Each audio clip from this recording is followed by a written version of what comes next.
Shoni, and I'm the Executive Director of Sacred Earth Foundation. And I'm Jenna, and I am the Office and Horse Wrangler. And we are your co-hosts for this first, and maybe only, episode of Straight from Ekone. Updates from the ranch for all of our friends at home, since we don't get to gather for the barbed wire ball this year. We'd sure rather be sharing these stories with you over a burger in the yard. Or duking it out at the cakewalk. Or on the dance floor. Or silently feuding over items in the silent auction. Wait, we can still do that. Oh yeah. Yeah, we can definitely do that because we have set up a really awesome silent online auction for y'all with a lot of great stuff. So when this video is over, you should go to ekone.org and link on over to the auction and check it all out. Meanwhile, we're going to go around to all of the staff around the ranch and hear some stories and get some updates about all the great stuff that's been going on at Ekone over the past year, starting with us right here. So Jenna, can you orient us to where we're at Ekone right now? Where we're at. Well, in case you hadn't noticed, we are sitting in the hay barn. It's a pretty iconic structure in the Ekone Valley, surrounded by horse paddocks. And we're sitting in front of a pretty formidable stack of hay that was lovingly stacked by children this summer. I have spent quite a few hours in here this summer in service to the horses in various ways. Shoni, can you tell me a little bit about where you've been spending some of your time this year? Well, I've spent a little bit of time in here, just a little bit.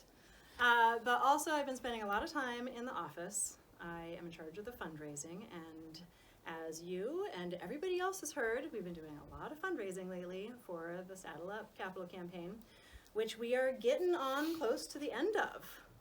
It's like happening. It's happening. And we're getting to the end. It's totally amazing. We only have $188,000 left to raise. I can see it. Sure used to seem like an insurmountable amount, but since we have raised close to $2 million at this point, that is starting to seem quite doable. So I have also been starting to spend some of my time looking past the capital campaign at what's coming next for the organization. And one of the really exciting things that's happened that I've spent a bunch of my time on over this summer that everybody will get to hear a lot more about in October, but is some land acquisitions.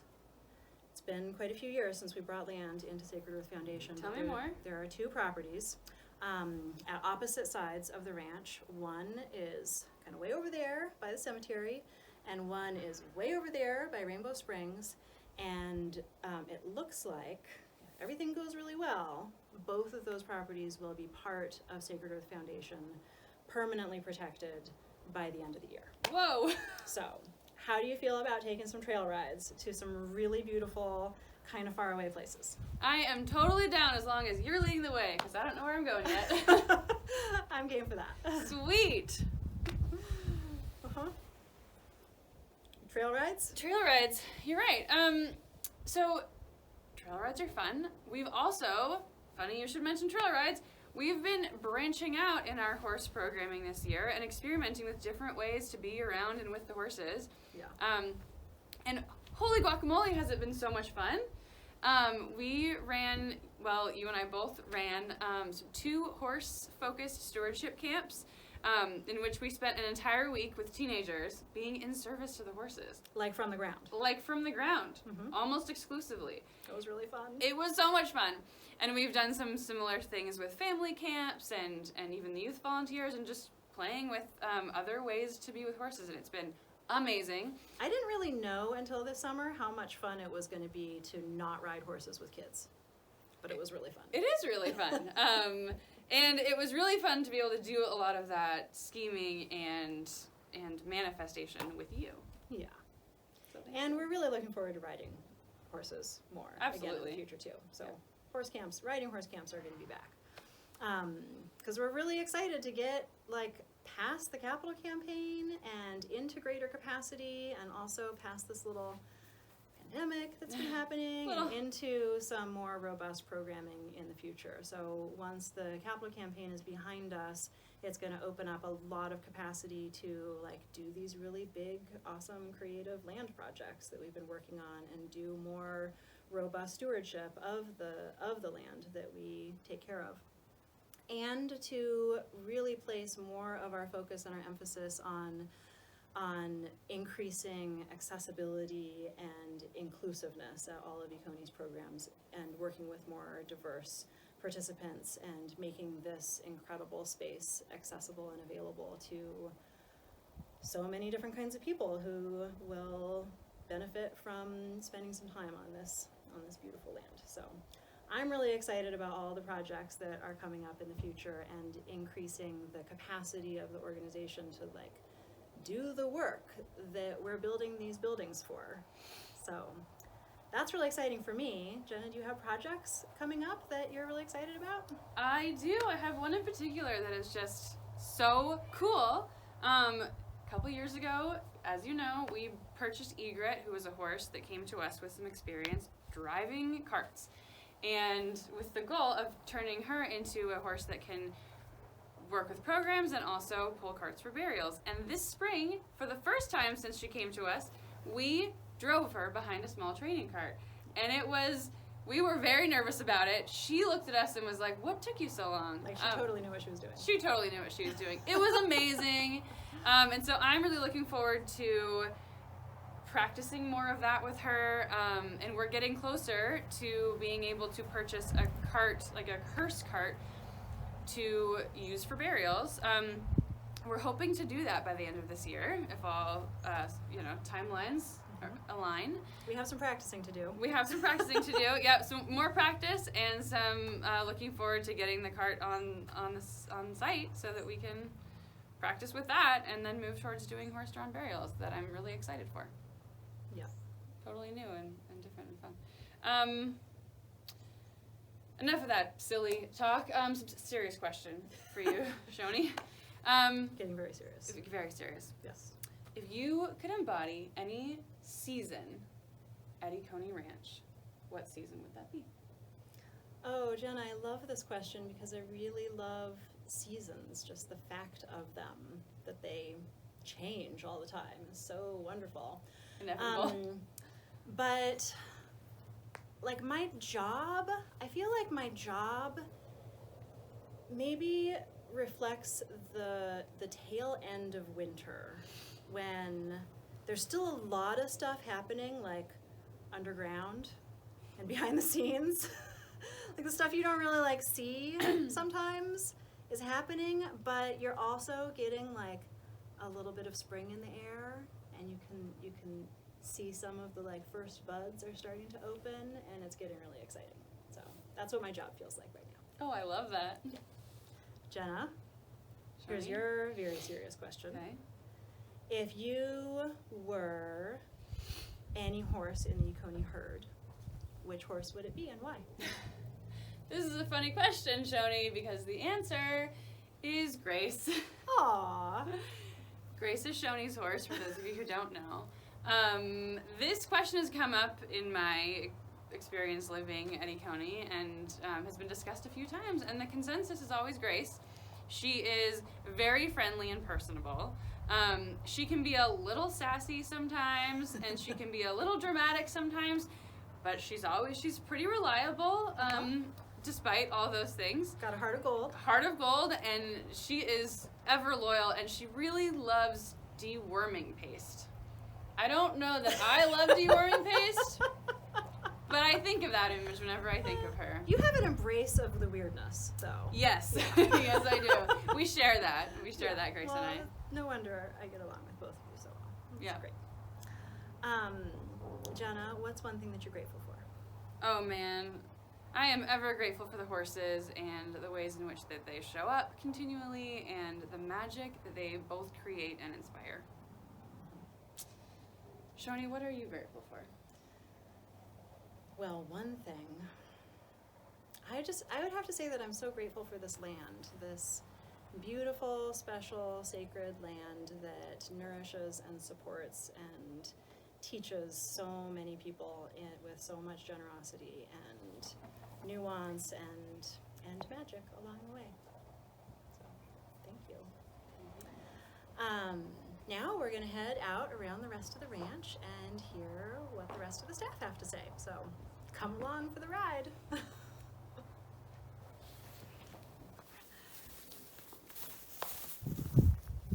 Hi, Caitlin. Hi. Hi, Caitlin. Hi. So Caitlin, could you tell us where at Ekone we are right now? I can. I hope everybody recognizes this amazing new building. This is our new, beautiful bunkhouse. So we are just sitting up on the steps of the common space of the bunkhouse right now in the valley. That we are. What has happened in this building this year? Oh, all kinds of things have happened in this building this year. We had spring programs in this building that were some small groups, some large groups. We had pairs of people stay in each section because there's conveniently 5 different sections you can close the doors to, which is very handy. And then over the summer, we had groups, like summer camp groups, stay in each section of the bunkhouse, as well as families for family camp staying in each section of the bunkhouse. So a lot of things have happened. Many, many weeks of people staying in the bunkhouse this year is very exciting. Doors. Thank you. Doors! I know. So In a great. new bunkhouse. Brilliant. So how did it go with all those programs this summer? We did camps, we did things. We did many things. How'd that all go? It went extremely well under the conditions that it happened under. Talk about that more in a minute, probably. But yeah, we had 4 weeks of either 2 or 3 camp sessions at a time, which we've never done before. And we also had, 4 to 6 weeks, really, weekends of family camps happening this summer. So lots of different people got to experience Ekone. All the camps were for teenagers, so then the younger kids got to come during family camps, which was really nice for them to get introduced to Ekone. And we did all of the usual Ekone things plus a few more. Yeah, I heard you invented some new things this summer. Yes, we invented all kinds of things. I know there were some trials and triumphs to this particular season Yes. of Ekone summer camp, etc. You want to share about a couple of those? Sure. Probably the biggest trial was the heat, I would say. I mean, COVID, we were pretty used to that by the time the summer started, but the heat was really unexpected. If any of you know the Top Hand Wrangler breed, expect the unexpected is a thing we should all be prepared for at any moment, but weren't quite prepared for 116 degrees. But the bunkhouse was instrumental in keeping everybody alive and sane. Really nice. Very important for the camp. And so that was probably the biggest trial, was the heat started very early and it never really let up all summer long, and we just had to contend with it on a daily basis. But everybody was in very good spirits about it and dealt very well and did great. Thank goodness for adequate shelter. Yes, truly. And then as far as a triumph goes, I think that the new camps that we piloted this summer were probably the biggest triumph. So we had 3 new sessions and one that we hadn't done in many years. What were those sessions? So there was music camp. Never had just a music only camp before. It was very exciting. Much beautiful music was made. We did a wilderness first aid and extreme supreme adventure camp. That was new. And then we also did a horse stewardship camp that I'm sure Jenna might talk about a little more later at some point. That was new this year. And then we also did a reboot of wilderness camp, which has not been a thing for a long time. So, all exciting stuff. So good. Yeah. Good work. It was awesome, I will say. So what comes next as far as programming this year, next year? What are we looking at? Good question. Well, we were looking at programs all the way through October, basically. It is now the middle of September, and we are not looking at programs all the way through October. Unfortunately, a lot of the fall things got canceled. We finished up with a school group, which was our first school group since COVID, and finished a 2-day program with them, and then that's our last big group that is for sure happening this fall. But then looking towards next summer, we are planning for full camps, whatever that might mean in this new reality, and many weeks of them, and hopefully with lots of happy kids. Yeah, totally. Okay, Caitlin. If you could be any sort of game that we play at camp, what game would that be? I would be Eagle Eye.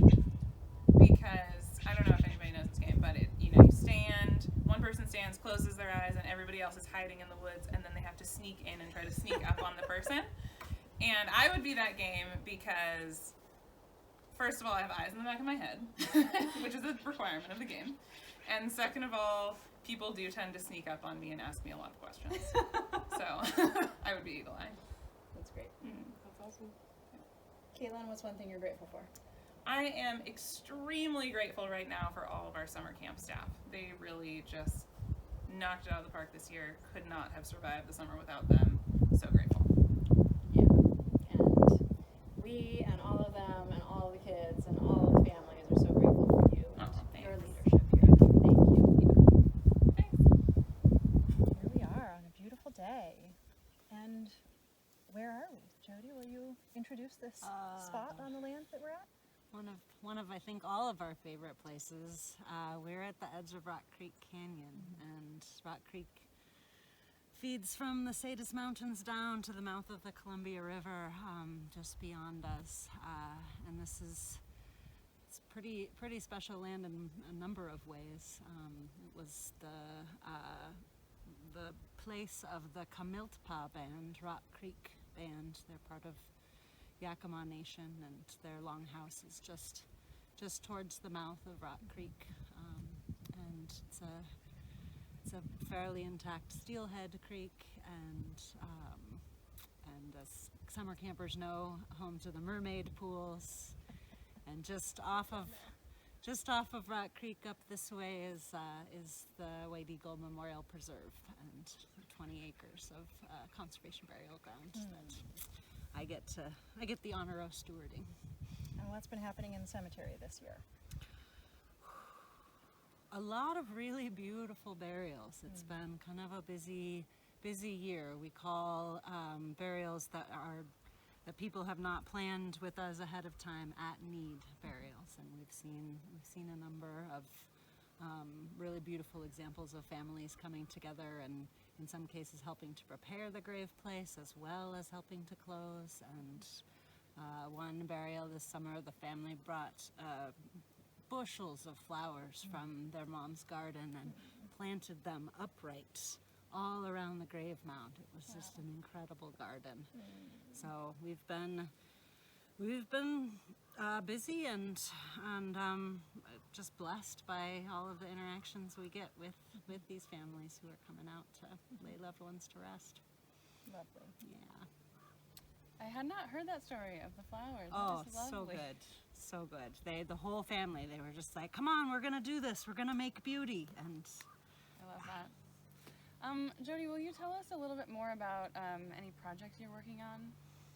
this year we finally completed the WashingtonFuneral.org website, and that was a long time in coming. We started the Oregon one a couple of years ago, and that's been resources for families and communities doing after-death care, sort of what the spectrum is of working with funeral directors. We're doing the bulk of that work in-home, if you will. So I'm currently working on 2 presentations for the Green Burial Council's conference later at the end of October, and one of them is about making funeral arrangements. And then the other one is with the Conservation Burial Alliance, which is another project I've been in the midst of helping to form a 501c3 nonprofit of the sort of on a national level to help provide resources to communities who want to try to start conservation burial grounds in their area. Wow. So I'm compiling slides right now and getting my words ready. Awesome. And what's coming up for the cemetery here in the coming rest of the year, this winter, next year? This winter, yeah, we will continue to get some grave places prepped for at-need burials in the wintertime and kind of tuck everybody in for the winter. So sweet. Yeah, it's really dear. The All Souls Day gathering work party is a really lovely way to kind of check on everybody and tuck them in, mulch them in for the winter. Oh my goodness. And then I'm excited for this year to come.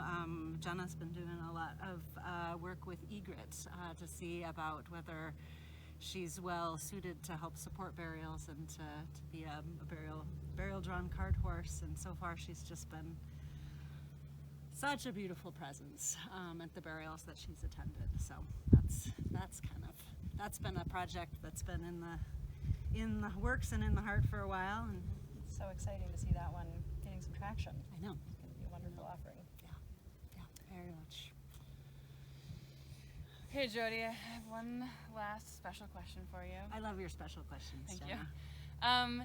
If you were to embody, to be sort of a time of day in this landscape that is the cemetery, that is Rock Creek, what time of day would that be? And what would you tell us a little bit about that? You know, what's coming to mind is sort of a more particular moment. I would be the morning before a burial. And one of my practices is to go into the garden in the first thing in the morning on the day of a burial and gather a bunch of whatever's growing and come up and spend some time decorating around the outside of the grave and at the base of the grave and making beauty, and just spending some quiet time there, kind of in reflection and thinking about the family that's on their way maybe for the burial, and kind of welcoming our newest ancestor to this earth. So That is such a good answer. Well, it's such a good practice. It's become one of my grounding and centering and receiving practices as well as offering. So, Thank you. you're welcome. Thank you for your work and all you tend on this land. Yep, it's my pleasure and my honor, and it's such a gift to get to do it with the support of this whole extended crew. That's a thing that I'm super grateful for, is that the way that our stewards, and by that I mean all of us, are able to rally depending on what each individual burial need is, and what I feel like I live and work in a web of support. It's pretty amazing.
So the concrete's getting poured on Friday, very exciting.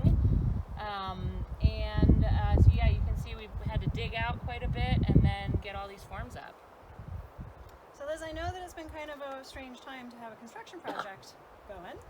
Can you tell us just a tiny bit about the trials and triumphs of the project thus far? Definitely, yeah. I mean, we've been really lucky in a lot of ways. For sure, getting a hold of materials has been a challenge. We've been waiting on concrete for a long time. Some things like windows are 10 or 12 weeks out. And then obviously, of course, all of the contractors are super busy because so many people weren't working for so long. So getting people lined up in that way has definitely been challenging. I mean, some of the triumphs, as you can see, it's pretty rocky here, but it wasn't as rocky as we feared it might be. So that was for sure a triumph. This is not as rocky as we feared. This is not as rocky as we feared. Okay. Wow. Okay. Well, good. I'm glad for that triumph.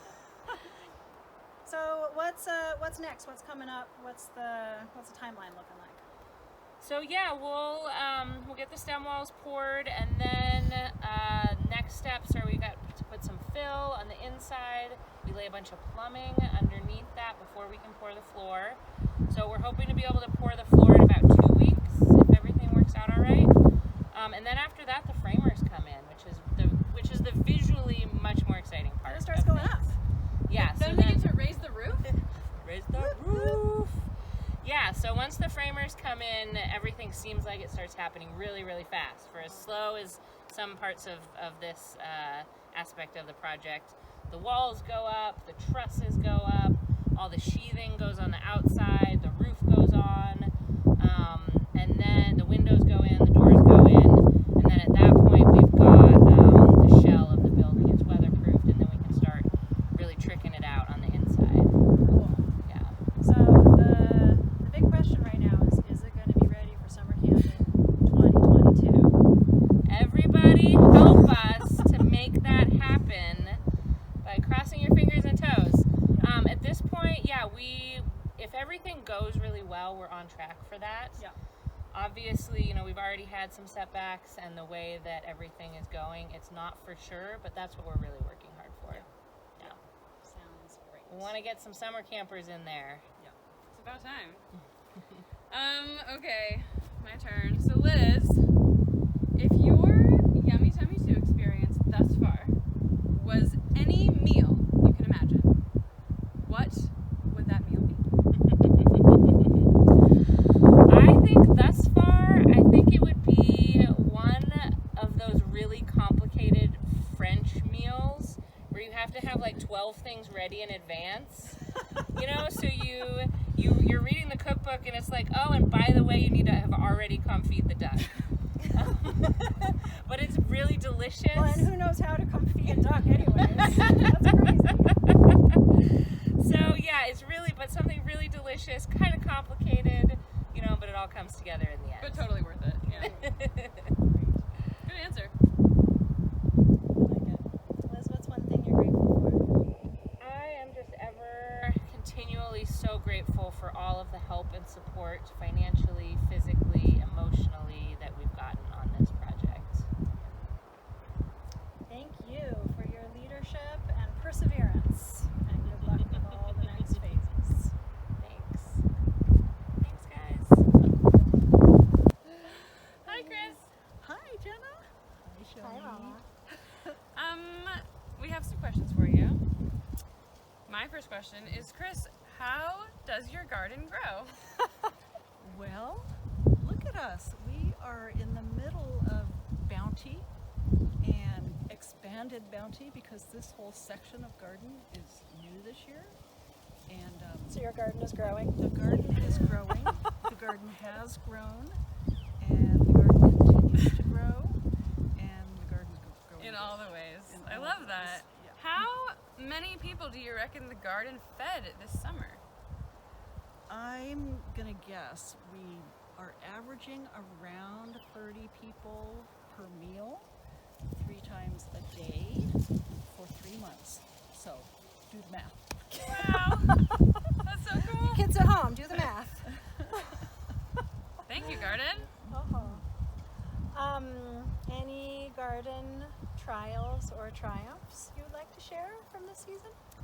Well, I could mention this bountiful basil that smells so nice. That has been beautiful. This spring, I think I might have started a little too much in trays in the greenhouse and under lights. And then when it came time to plant it, it was very thickly planted. There was lots of it. It was kind of spindly, and it was super hot out here. Basil's favorite Yeah. transplanting conditions. So with help, though, we got it in the ground, and it looked quite pathetic, but look at it now. Not anymore. Now there's so much we hardly know what to do with it. So much basil, so much pesto. So much pesto. So great. Good stuff. So what does the rest of the growing season hold for the garden? Future plans? Well, we're turning our brains towards garlic, getting garlic in the ground, and that will be a process of preparing the ground and having lots of fun volunteers out here and planting garlic before the end of October. there's some more harvesting to do. Basil, cabbage. There's still tomato plants in the greenhouse that we'll be finishing up harvesting and pulling. And we're also starting to put some greens, some winter greens, into the greenhouse. Awesome. So this year and last year, you've been way more involved in the garden than in the kitchen. How's that been for you? I'm loving it. I mean, I loved holding down the kitchen for all those years. And what made the kitchen, one of the things that helped make the kitchen really, really fun and rewarding for me is the produce from the garden. So tilting into the other end of it and being able to, be providing that produce and helping the crops to grow and helping decide what we're going to grow and making sure we have salads every meal, or at least once a day all summer. It's been super fun. Yeah. And you're not done with cooking. There's going to be a lot of Mama Chris yummy tummy meals to come. As long as there's hungry people, I'm going to be cooking. Good. That's a win-win. That's a relief. That's a relief for all of us. Okay, serious question time, Chris. If you could be any fruit or vegetable, what would you be? Oh, Jenna. I've thought about this one. And it's a really hard one because throughout the season, different things sort of show up. And to me, it's felt a little bit like picking a favorite child or grandchild or camper or something. I mean, they're all so special and beautiful in their own ways. But right now, this season, I'm going to say tomato, because only two things that money can't buy. That's true love and homegrown tomatoes. Oh my God, that's so good. Gratitude. What's one thing you're grateful Oh, for? I explode with gratitude for all the volunteers, Michelle's know-how, everybody's expertise and hard work in here. Wouldn't happen without that. Thank you for your heart and love and good food intentions in this space. Wouldn't be this bountiful of a garden without you. Happy to do it. Speaking to the microphone. Hi, Michelle. Hi. Can you introduce us to this spot on Ekone Land? Sure. Right now we are on the back deck of the Ekone Lodge, which is a very important hangout space for Ekone volunteers. My office is right there, and the main inner lodge is right there, which is where most of the volunteers live and have all their live space. So notice I'm very close for easy access. Mama Michelle. Right here. With her flock of volunteers. Cute. How's it going with those volunteers this year? It's been a really great year. We have so many interesting and talented people that come through here. So it's just really easy to keep the ball rolling with people that come in. So who do we have right now, and what are they working on? Well, right now we have two real cuties. We have Adela, who is here as our horse and office intern. Oh, I see her. Yeah, right I see there. her. She's coming out and wave. Small and cute. We have Adela, and then we also have Coco, who's here as our cemetery intern. Yeah. It's almost like they're listening. I told you, very close to Very close. where they live. Awesome. So they are here right now, and they are doing some of our sort of program-focused internships, which is really cool. But they also just help out with all the stuff that's going on. That's awesome.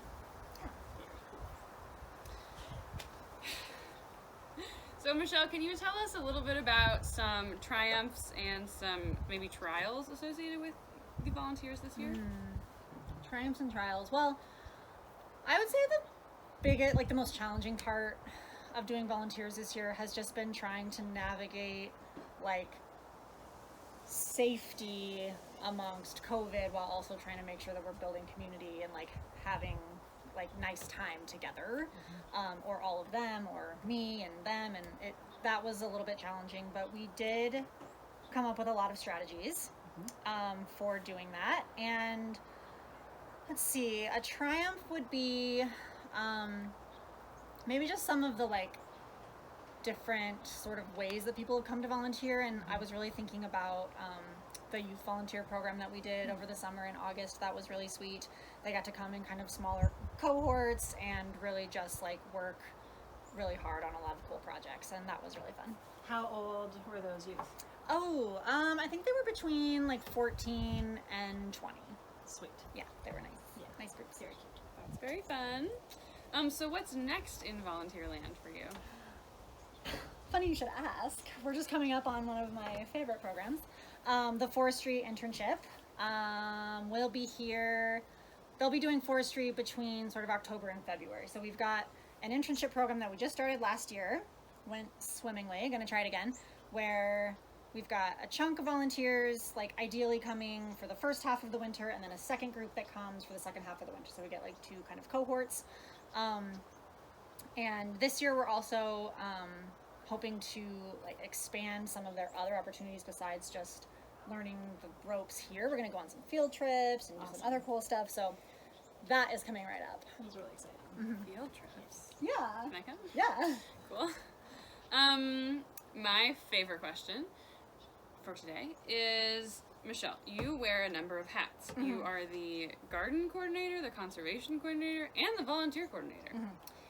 If you could decorate your volunteer coordinator hat, what kind of hat would it be, and what would you put on it? Volunteer coordinator hat specifically. Yes. Just that specifically. just that Just hat. the Okay. volunteer coordinator hat. Well, the first thing that's coming to mind is like a really big floppy sun hat that would be like quite large. Quite large. Oversized. Okay. And upon it, I think would be like some buttons with all the volunteers' faces. So I just like have all their faces around, so I can just like take it off and like look at it and be like, so cute, and then put it back on. And is the hat black and white stripes? Probably. I Wouldn't want think it to clash with all the rest of my clothes. No. So. So good. Yeah. Someday I hope to see this hat. Yeah. Let's Well, make it. we'll work on it. Yeah. Yeah. Got some handy volunteers around. Maybe they can help. I suspect that might tie into my question, but Michelle, what's one thing you're grateful for? Well, I am really grateful, I think, for, especially in this role, volunteer coordinating, the different kinds of relationships that I get to have with all the people that come through are just like, most of the people who come here in really interesting times of their life, maybe they just graduated high school, or they're changing careers, or they just need a break, and it just really creates a lot of space for some really rich discussions and conversations and friendships, and I am really grateful for that. Thanks to you for your wrangling of all of our wonderful volunteers. We appreciate you. Thank you. Hi, Sean. Hi. Hi, Sean. Sean, can you orient us to where we are on Ekone land right now? Right now we're at the junction of Easement Road and the Sunrise Trail. This is one of the corners of the last year's forestry project that we did here at Ekone. Cool. So that forestry project is like here behind us, these Yep. woods here, right? So what Yep. happened out here last winter? Can you describe the work that happened out here? Well, what we're doing right now is the same as we've mostly been doing, is working with the DNR on a major fuel reduction program. As a lot of people know, fire is a pretty huge part of this ecosystem, and it's just one of the things that we have to live with out here. So preparing the land as best as we can for the eventuality of fire is really our main goal at this point. So what are some of our management like practices that we're using in these woods to do that work? What's the labor that you and the forestry crew are doing out here? Well, it mostly consists of reducing whatever fuels we can. That would be thinning out the really tight stands of pine trees. Mostly smaller trees, right? Yeah, mostly the smaller trees. Not as much as the DNR would ultimately like us to take out, but we're erring on the side of conservative, take less and then take more. And then maybe we'll come back and do another round at some point in the Exactly. future, right? That's ultimately how you do it. You do Yeah. it in stages rather than if you try to do too much too fast, you open up the canopy too much and you're just inviting the bitter brush. Yeah. So we see that on other parts of the land where we've got bitter brush problems because too much canopy was was taken out too quickly. Yeah. So just trying to find that balance and really tune in the equation. Yeah. And then in this particular section, this is all connected really close to the sections we've done in the past couple of years. We're really trying to reduce the bitter brush just so we have an area that has very little fuel to burn. Great. Fuel to burn. Speaking of burning, can you tell us a little bit about our fire season this year and sort of Sure. the moments of that? Sure. We had a couple of pretty close calls.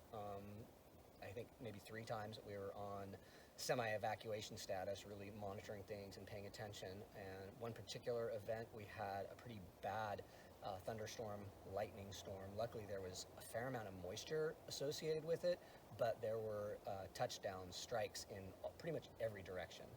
And That the was fire, such an intense lightning storm. I have Yeah. not experienced something like that before here. yeah, No. yeah. And if it hadn't been for that rain, which it happens out here, dry lightning is a reality.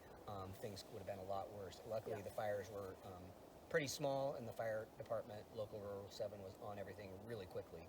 So, but Including a strike on our land, right? correct, yeah, out at Yeah. Rainbow Springs. So, it just sort of puts the exclamation point there that this is something that we really need to do Yeah. because we're going to get fire at some Yeah. point. Yeah. Well, hopefully the work that we're doing in here will make that fire not devastating when Exactly. it does come. We'll be able Exactly. to work with it, and it won't be a devastating situation for the woods and for Ekone.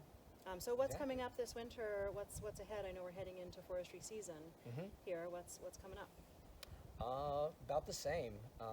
We've got a new section that's slightly to the west of the Canyon Road here. So we're just slowly trying to push that direction because that's the most likely direction fire is going to come. Because of the And- prevailing wind, right? Correct. Yeah. Yeah, and plus where people are, there's just a lot more humanity in that direction, Uh-huh. and that's where a lot of fires get started. Right. So we're going to continue pushing that direction. It'll be a little bit different of a section we've ever done, but it will be the largest section. The one we're undertaking this year is going to be 23 acres, Oh, wow. which will top the 20 acres that we did this last year. Well, here's hoping you get a great crew Yeah, and make yeah. some good progress this winter. Absolutely. Yeah. In the fall and winter, I know you spend a lot of your time out here in the woods. What else has your attention been going towards this year in the closer to home?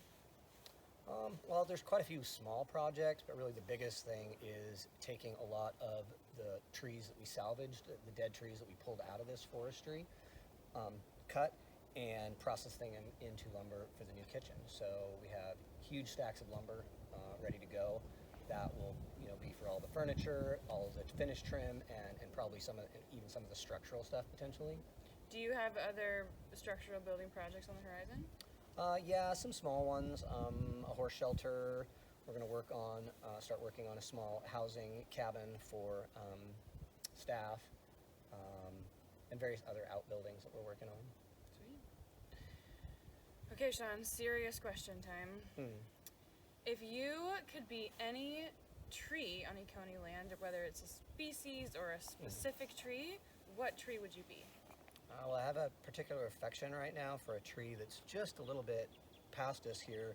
Out the Sunrise Trail, there is a very old fir tree that is all by itself, but I really have a lot of affection for that tree because it reminds me and confirms what I have long suspected, that this forest was once dominated by Douglas fir trees, and that's probably the biggest piece of the equation that's missing out here is all the fir trees. So that's my favorite. Sean, what's one thing you're grateful for? A lot of things to be grateful for at this time, but I think from an Ekone point of view, the thing I'm most grateful for is finally feeling like I have the tools that I need. It's been a bit of a process to acquire all the tools I need, but particularly with the new tractor, I feel really well equipped to handle the work that I'm doing. Awesome. Thanks for all of that work and your stewardship of these woods and all of the spaces and facilities of Ekone. We appreciate you. Thank you very much.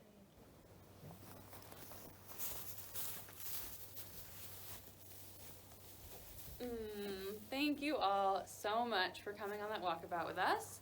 It was really lovely to share those stories with each other and with you all. Yeah, it really was. And next year, we really hope to be sharing stories with you all in person at the Barbed Wire Ball over a meal that was cooked in the new Yummy Tummy Cafe, and also celebrating Ekone's 50th birthday, because 2022 is 50 years of Ekone Ranch. So we're really excited to have a party and to celebrate that big marker with everybody. That's so cool. Will there be cake? Of course there'll be cake. There's always cake, Jenna. I'll bring my favorite fork. Meanwhile, everybody should now head over to ekone.org and check out the auction that we have queued up for you. It's really beautiful, fun, exciting. There's lots of great stuff. There's lots of great ways to spend time at Ekone. There's lots of beautiful ranchy stuff in there. You should go check it out. And thank you. Thanks to you. Thanks to everybody who has supported this place and set Ekone up to thrive through these challenging times and on into the long future, because we know that the world needs Ekone in it, and we're so grateful and glad and pleased and happy in all of the ways that you agree with us and that you support this place. So thank you, and we'll see you soon.